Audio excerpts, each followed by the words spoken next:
Okay, I did not put the foot in, but I'm not going to. I made the screw.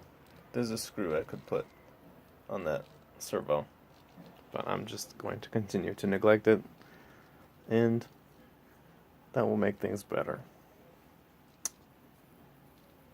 Actually, I did have to end up taping all this stuff down to keep the jitters down.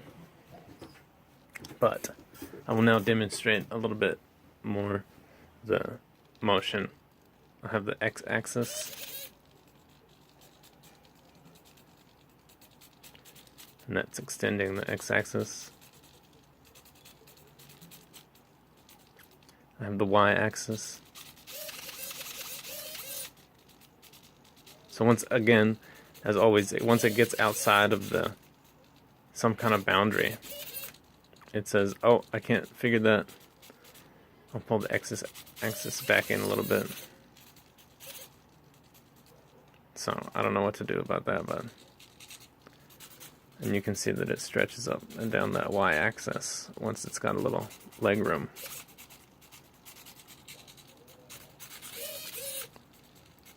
Here's my z.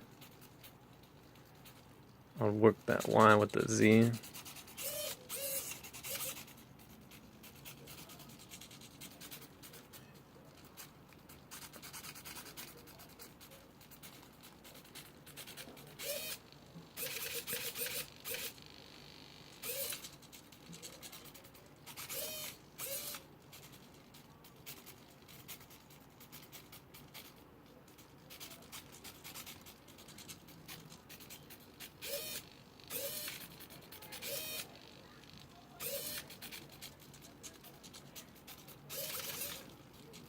And I don't have any restraints on those values.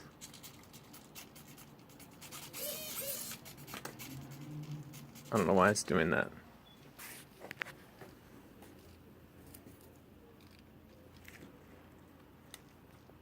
I'll just put that back on there.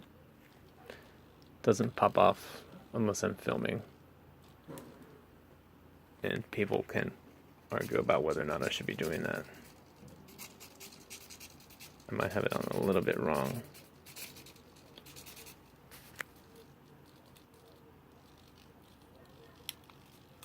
And said that I should do this other more work. But there's also, some pretty good arguments to not making the permanence on a cardboard project.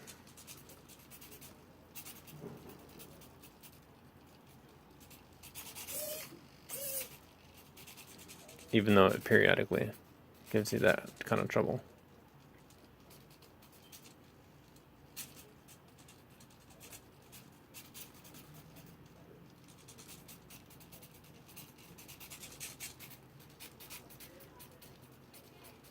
And that choppiness, that just appears to be what Arduino is like on servos.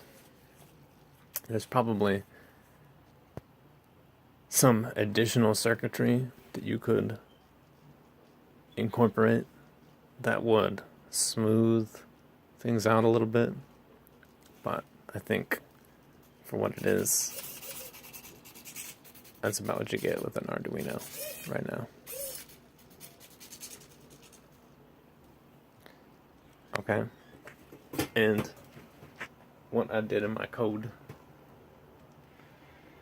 is this is just introducing the names attached to pins, the servos.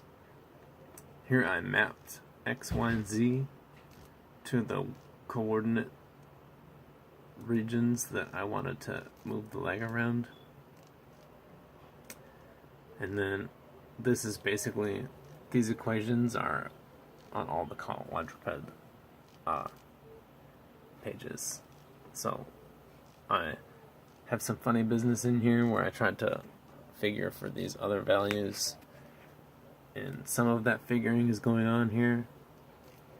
I did calculate out this width for half of the equation and this height, but it did not make it to this triangle. So this foot, the computer thinks it's going to be over here.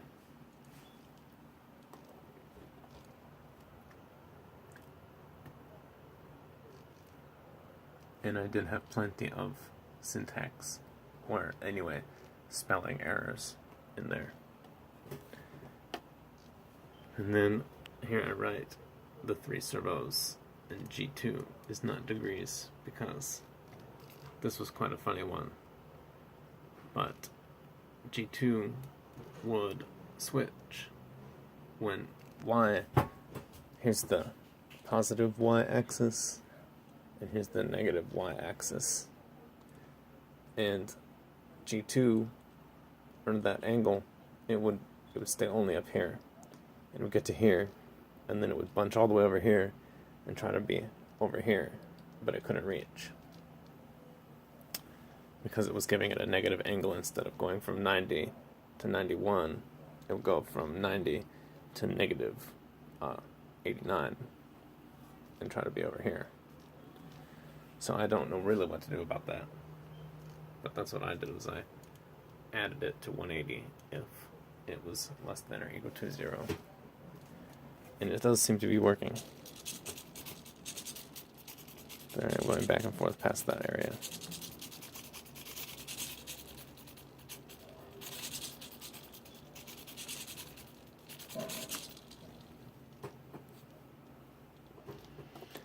Probably some of the barkiness is because of the added stress of floppy appendages.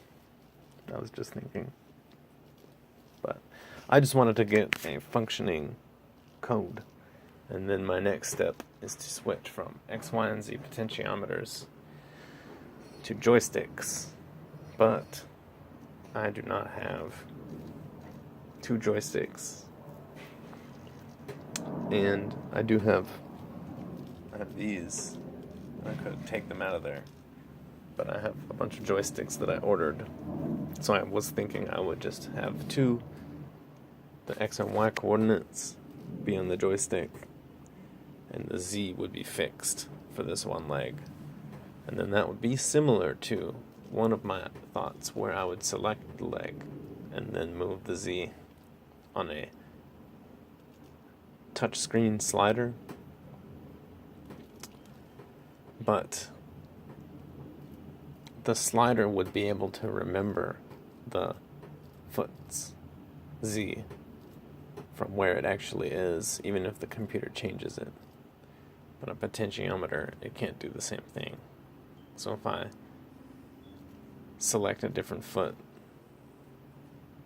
and then the computer takes over to readjust the feet as it moves the 4th foot, then it won't move my potentiometer. Although they do make ones that do.